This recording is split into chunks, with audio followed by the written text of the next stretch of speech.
December 29, 1944, McGuire Field, Mindoro Island, Philippines. At 23:40 hours, the darkness is absolute. Major Carroll Smith crouches in the cramped cockpit of his P-61 Black Widow, call sign Time's a-Wastin', watching ground crews scramble across the muddy airstrip. Behind him, radar operator Lieutenant Philip Porter hunches over his scope in the aft fuselage, the green glow illuminating his face. Above them, Japanese bombers are inbound. For 6 months, enemy aircraft have terrorized this airbase every single night. The Americans call them Washing Machine Charlie because of the distinctive drone of unsynchronized engines that announces their arrival. They come after sunset, invisible in the pitch-black tropical sky, dropping high explosives on sleeping men, fuel dumps, and parked aircraft. Conventional fighters are useless. You cannot shoot what you cannot see. The statistics are brutal. Night raids account for 37% of all Allied aircraft destroyed in the Pacific Theater, yet defenders manage to intercept less than 8% of nocturnal intruders. Japanese bomber crews operate with near impunity after dark. They know the Americans are blind. Ground radar crackles to life. Widow 1, we have multiple bogies inbound. Bearing 035, Angels 12, they're coming for us. Smith's gloved hand moves to the throttle. The twin Pratt & Whitney engines roar to life, 18 cylinders each, producing 2,250 horsepower. The massive twin-boom fighter, weighing as much as a medium bomber, begins rolling down the runway into complete darkness. What the Japanese pilots don't know is that Smith isn't hunting by sight tonight. What they don't know is that Porter's radar scope can see them from 50 miles away, tracking them through clouds, through rain, through the moonless void where visual contact is impossible. What they don't know is that over the next 80 minutes, 4 of their aircraft will simply vanish from the sky. No warning, no chance to evade. Just sudden, devastating cannon fire erupting from the darkness, followed by fireballs spiraling into the ocean. By dawn, Japanese radio broadcasts from Manila will mention a new phenomenon haunting their bomber formations. They'll call it the ghost.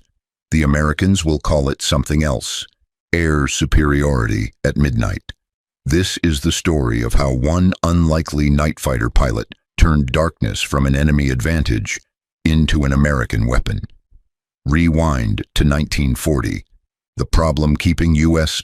Army Air Corps planners awake is literally keeping them awake. German bombers are systematically destroying London under cover of darkness. Zeppelins and Gotha biplanes terrorized England in World War I the same way, bombing by night, gone by dawn. Now the Luftwaffe has refined the tactic. Every evening, waves of Heinkel and Junkers bombers cross the English Channel in pitch blackness, guided by radio beams, dropping tons of high explosives on cities, factories, and airfields.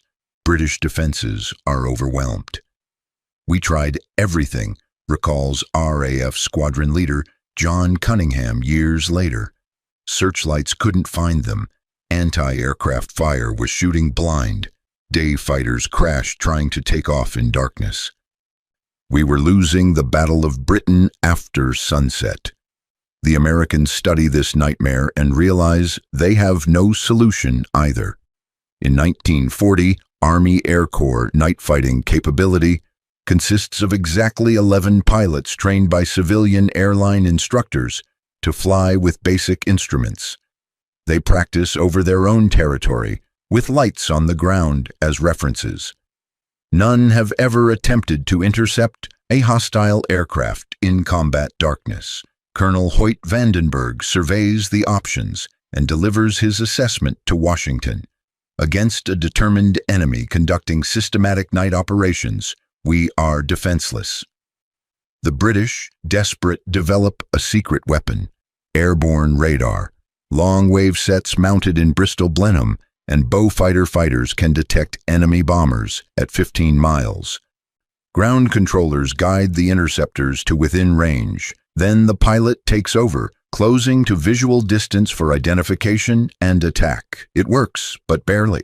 Long-wave radar produces massive ground clutter at low altitudes.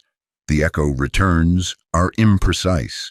Interceptors often pass within a mile of targets without detecting them.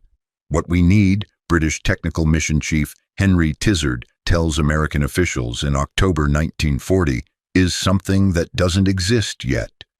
That something is microwave radar, 10-centimeter wavelength instead of 1.5 meters. The British have the theory. The Americans have the manufacturing capacity. Together at MIT's Radiation Laboratory, they race to build a radar set small enough to fit in a fighter's nose, powerful enough to guide kills in absolute darkness, and accurate enough to paint targets at 100 yards.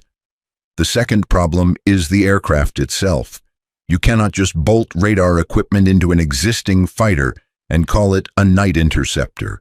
The mission requirements are unique and unforgiving. The aircraft needs high ceiling to intercept bombers at altitude, extended loiter time to patrol defended zones for hours, stability while flying instruments in zero visibility, heavy firepower to destroy large bombers in a single pass, space for 3 crewmen, pilot, gunner, and radar operator working in perfect coordination. No aircraft in the American inventory meets these specifications. In October 1940, an Army Air Corps colonel summons Vladimir Pavleka, chief of research at Northrop Aircraft Corporation, to a classified meeting at Wright Field in Ohio. The colonel hands him requirements for an airplane that doesn't exist. He's not allowed to take notes.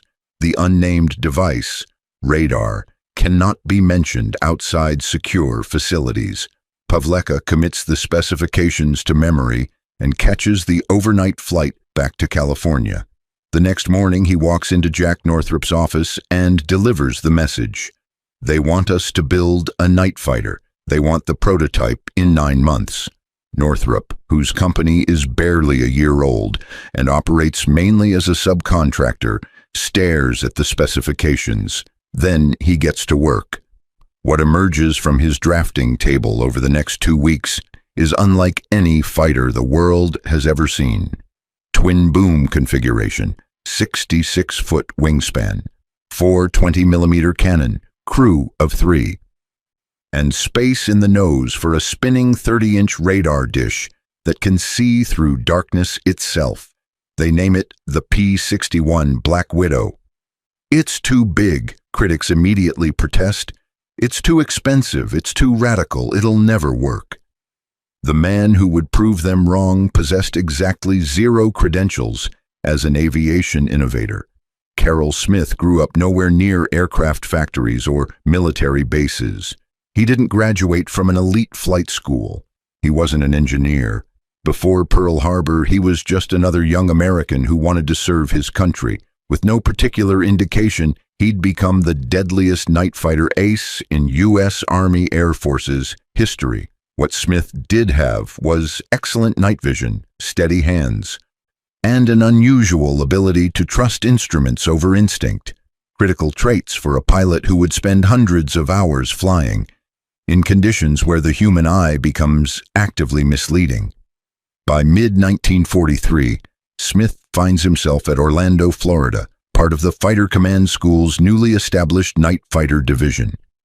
The Army Air Forces is recruiting volunteers for what they're calling the most dangerous flying mission in the war.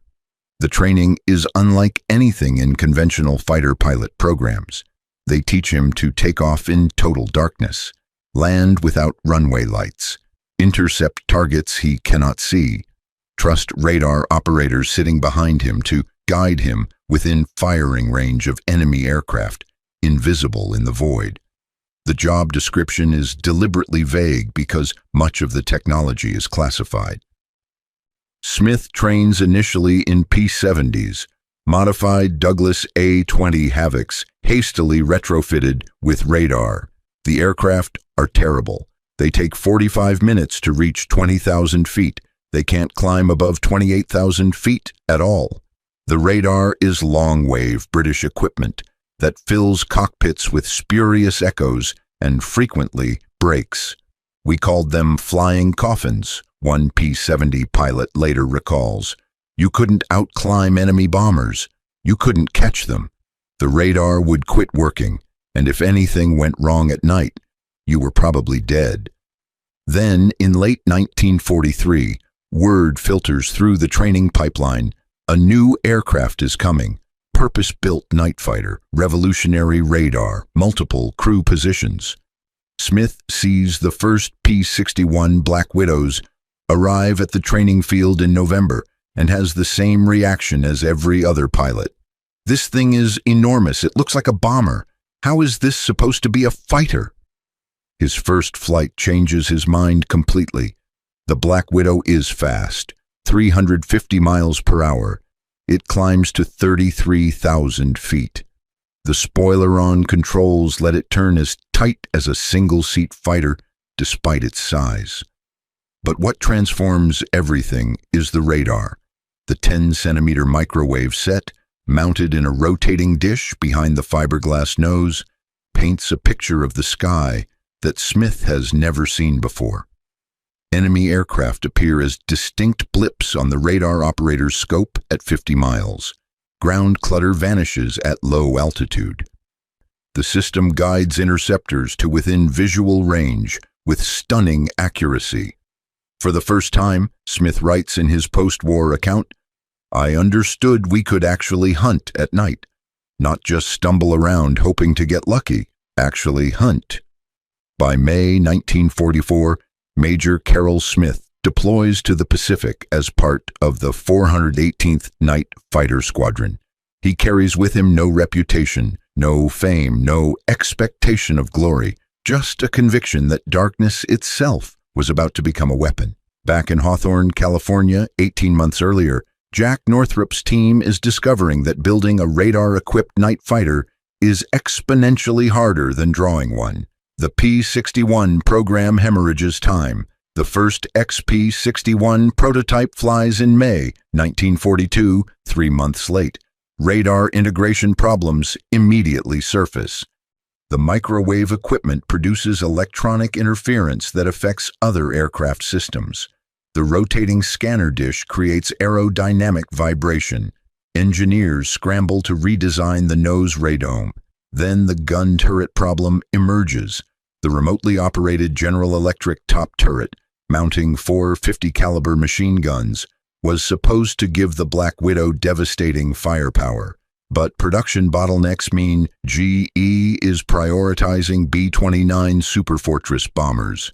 P-61s must proceed without turrets or wait indefinitely. Northrop engineers make the controversial decision to eliminate the turret entirely from roughly half of production aircraft, mounting 4 fixed forward-firing 50 caliber guns in its place.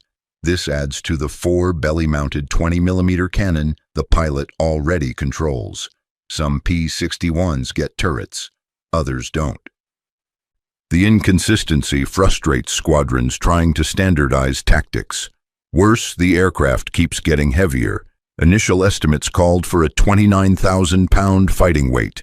Production models tip the scales higher. Speed and ceiling performance suffer. "She's too big and clumsy to be a fighter," one test pilot reports. Military brass grows skeptical. General Hoyt Vandenberg, the same officer who warned about America's night fighting deficiency, now questions whether the expensive, complex Black Widow is the answer. He favors the British de Havilland Mosquito, simpler, cheaper, proven in combat over England. Little success can be expected, Vandenberg predicts about the P-61. The Army Air Forces hedge their bets, ordering both Mosquitoes and Black Widows. But squadrons deploying overseas in early 1943 receive neither. Instead, they're issued British Bristol Beaufighters, excellent aircraft in RAF hands, but the Americans get worn-out hand-me-downs with significant flight hours already logged. The British turned over their worst aircraft, recalls Crew Chief John Robertson. Engines were tired, airframes were beat up. This aircraft is far below American standards. Back at Northrop, Jack faces the ultimate engineering pressure. Your revolutionary night fighter is 18 months behind schedule, over budget, heavier than promised, and the military is losing faith while combat squadrons make do with British cast-offs. His response is to keep solving problems. Exhaust flame dampers eliminate engine glow, visible to enemy gunners. Flash suppressors on cannon barrels prevent muzzle flash from destroying pilot night vision. The canopy design gives the gunner 360-degree visibility. Binoculars mounted at eye level incorporate illuminated gun sights for precise ranging. Most crucially, Northrop discovers that flat black paint, standard camouflage for night operations, actually makes the aircraft more visible in moonlight. Engineers experiment with different finishes and arrive at a counterintuitive solution: high-gloss jet black. The shiny surface absorbs light and renders the P-61 nearly invisible in night skies. By October 1943, 2 years after the initial order, production P-61s finally roll off the assembly line. They're immediately rushed to combat zones where pilots like Carroll Smith are waiting. What nobody yet knows is whether this expensive, controversial, unproven aircraft will actually work.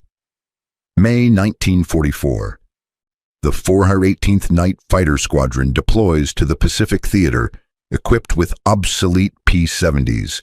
Japanese night raids are intensifying. American casualties mount, and the revolutionary P-61 Black Widows that were supposed to arrive 6 months ago are still somewhere in the supply pipeline.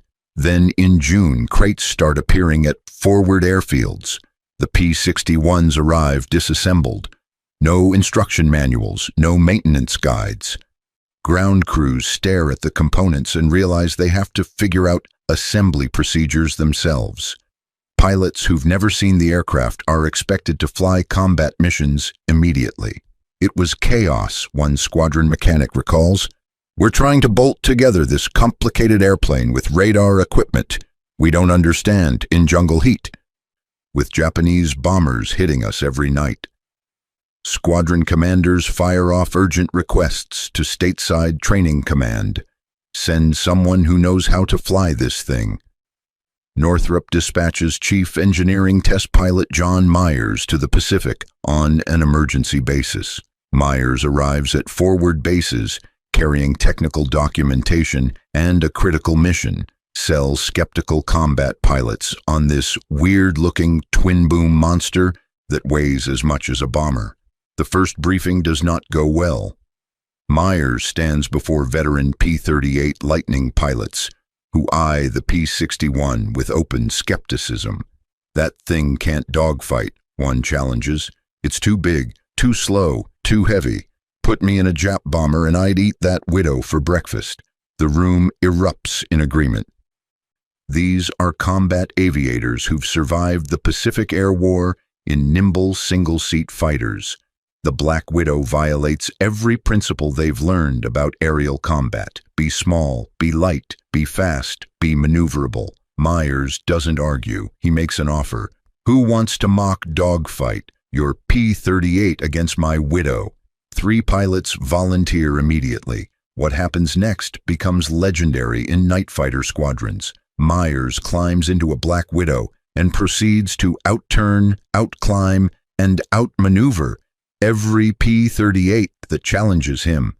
The spoiler-on control system, unique to the P-61, allows impossibly tight turns for an aircraft this size. Myers demonstrates loops, rolls, and stalls that shouldn't be possible in a 30,000-pound fighter. "They were a surprised bunch before they landed," Myers recalls with satisfaction. The demonstration wins over the pilots, but the radar operators remain confused. The microwave equipment is unlike anything they've trained on. The rotating scanner dish, the cathode ray scope with its sweeping green line, the precise range and bearing calculations required to guide a pilot to an invisible target in three-dimensional darkness. Myers spends weeks moving between forward bases, conducting impromptu training sessions. He explains how the 10-centimeter wavelength eliminates ground clutter, how the system paints targets at 50 miles, how radar operators and pilots must work in perfect synchronization, the RO calling out vectors, the pilot flying blind through clouds and darkness, trusting instruments and the voice behind him. We actually had instances where crews flew her for the first time in the afternoon, then went out on successful combat missions that night. Myers reports back to Northrop. The first kill comes fast. July 6, 1944. P-61 pilot Dale Haberman and radar operator Ray Mooney are on patrol near Saipan when ground control vectors them toward an incoming Japanese Betty bomber escorted by a Zero fighter. Using the onboard radar, Mooney guides Haberman to a position 700 feet behind the enemy formation, close enough to fire, far enough to avoid debris. The Betty explodes in flames and crashes into the Pacific. The Zero escapes in the confusion. It's the Black Widow's first blood, proof the concept works. But Major Carroll Smith, newly arrived with the 418th Night Fighter Squadron, knows one kill doesn't validate an entire weapons system. The real test will come when enemy bomber formations start hitting American positions every single night, and the P-61 crews must intercept them consistently in all weather conditions with zero visibility. Smith names his aircraft Times A Wastin. It's a reference to the delays, the skepticism, the 18 months of bureaucratic doubt about whether this aircraft should exist. Now he's going to prove every second of that time was worth it. If you're learning something incredible about night fighting technology in World War II, hit that subscribe button. New military history documentaries every week revealing the innovations that changed warfare forever. December 1944, the Philippine Islands. 6 months of operational data have transformed the P-61 from experimental concept to proven combat system. The numbers tell the story. Before Black Widows arrived in the Pacific, night interception success rates hovered at 8%.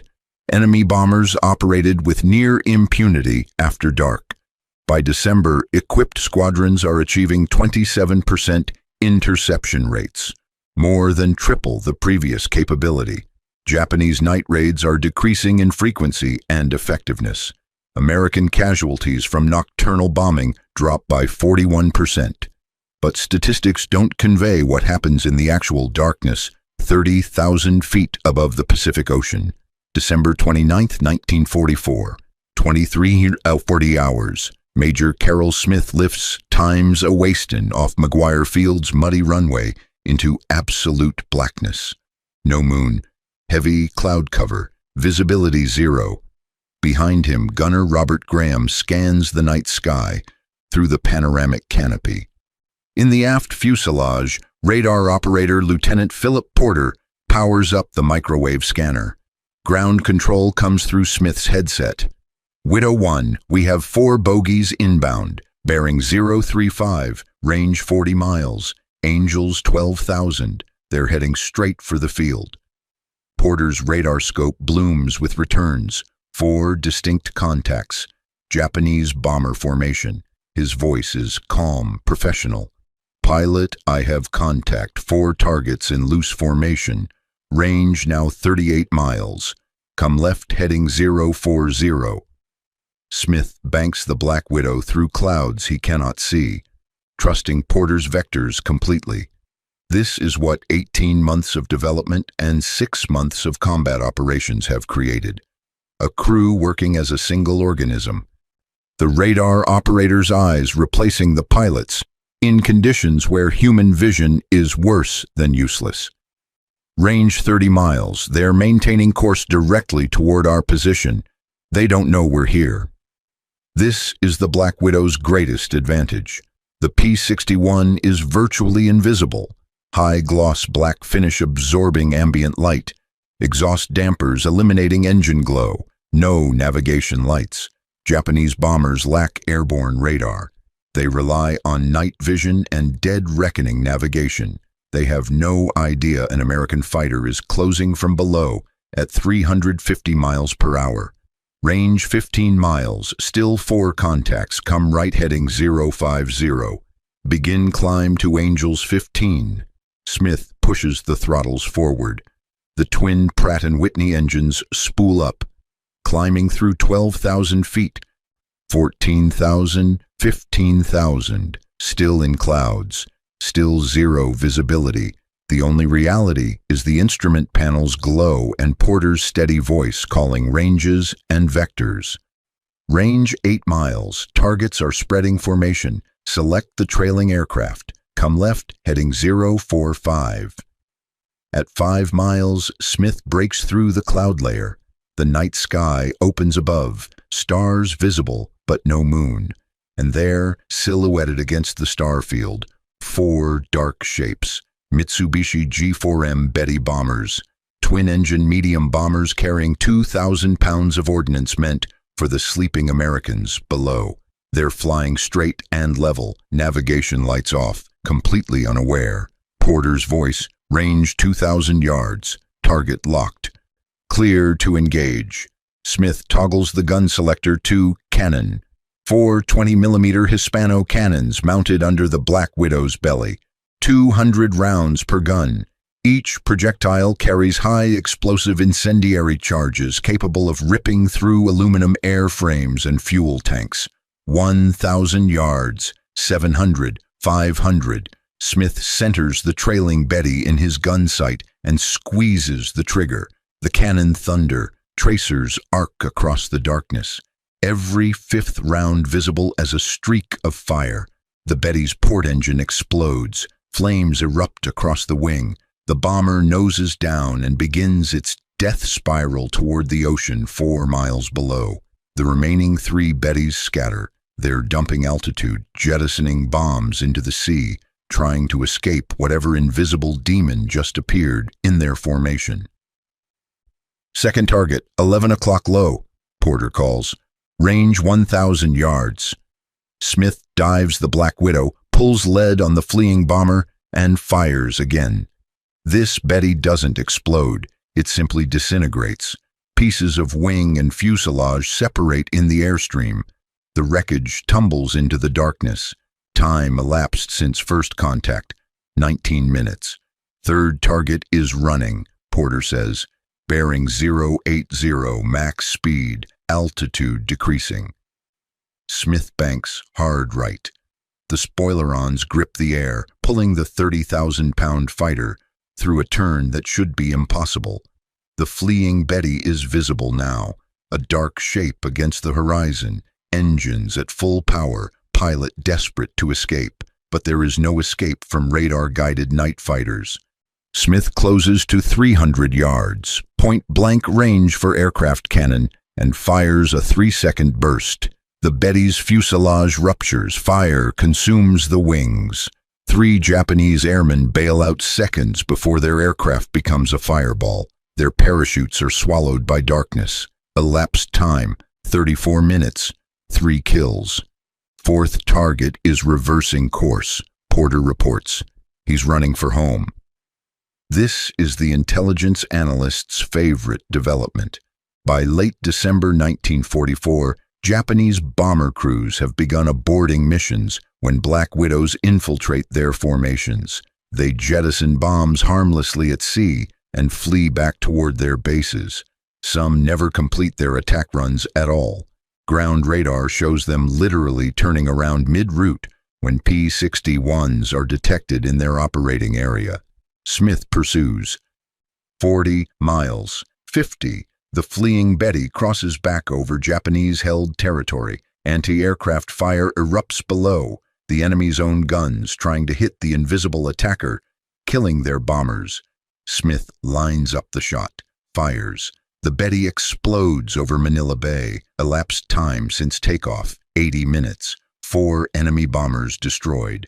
0 American casualties. Smith brings Times a Waston back to McGuire Field. and lands in the same pitch darkness from which he departed. Ground crews swarm the aircraft. They count cannon shell casings, record gun camera footage, confirm the kills. Then Smith goes out again. Same night, second sortie. At 02:30 hours, Porter's radar picks up 3 more inbound contacts. By dawn on December 30th, Smith and Porter add 3 more kills to their tally. 7 Japanese aircraft destroyed in one night by a single P-61 crew. I remember thinking, Smith later writes, that the Japanese bomber crews must be terrified. They can't see us.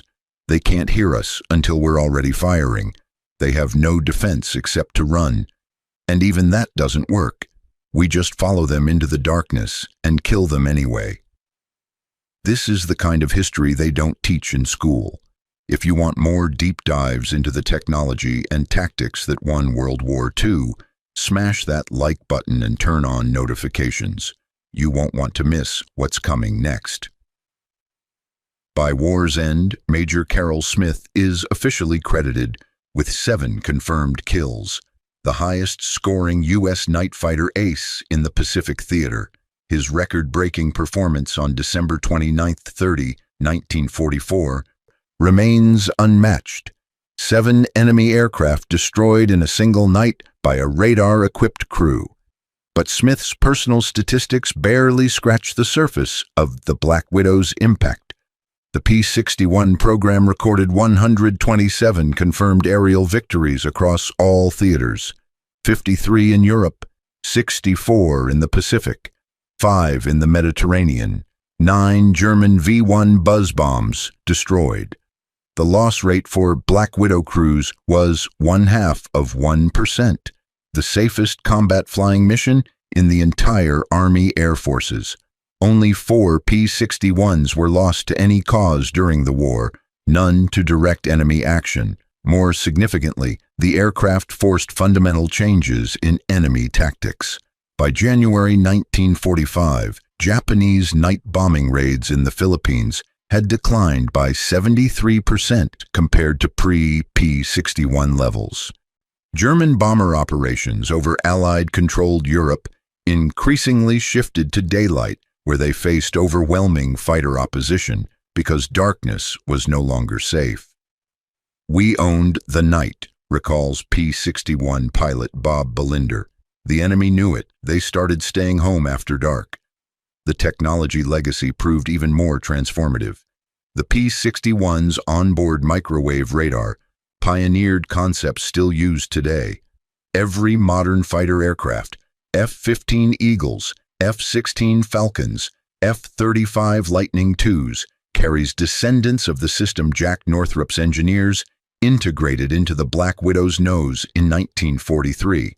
The ability to detect, track, and engage targets in zero visibility is now standard in military aviation. All-weather capability, beyond visual range combat, precision interception in total darkness. And it all started with a controversial twin-boom night fighter that critics said was too big, too expensive, and would never work. After the war, Northrop's company went on to build the F-89 Scorpion interceptor and eventually the B-2 Spirit stealth bomber, aircraft that trace their design lineage directly back to Black Widow innovations. Jack Northrop lived to see his radical twin-boom configuration and cutting-edge systems integration become foundational principles of American aerospace engineering. As for Major Carroll Smith, he returned home to a quiet life of deliberate obscurity. He never sought publicity, never wrote memoirs, never appeared at air shows or military reunions. Veterans who flew with him recall a humble, soft-spoken professional who viewed his record-breaking night as simply doing the job he'd been trained to do. "I was just the pilot," Smith told one interviewer decades later. Lieutenant Porter's radar work was what made those missions possible. The ground crews who kept our aircraft flying, the engineers who built the Widow. It was never about individual glory. But the bomber crews Smith protected saw it differently. At a quiet ceremony years after the war, a former infantry corporal approached the aging pilot and gripped his hand. "You flew cover the night before we landed at Mindoro," the man said, his voice breaking. "Japanese bombers would have destroyed our landing ships. Because of you, we came home." Smith nodded silently, accepting the gratitude he never sought. 706 Black Widows were built. Only 4 intact examples survive today. But their legacy flies on in every fighter pilot who owns the darkness. The next video reveals another forgotten innovation that changed modern warfare. Watch it now.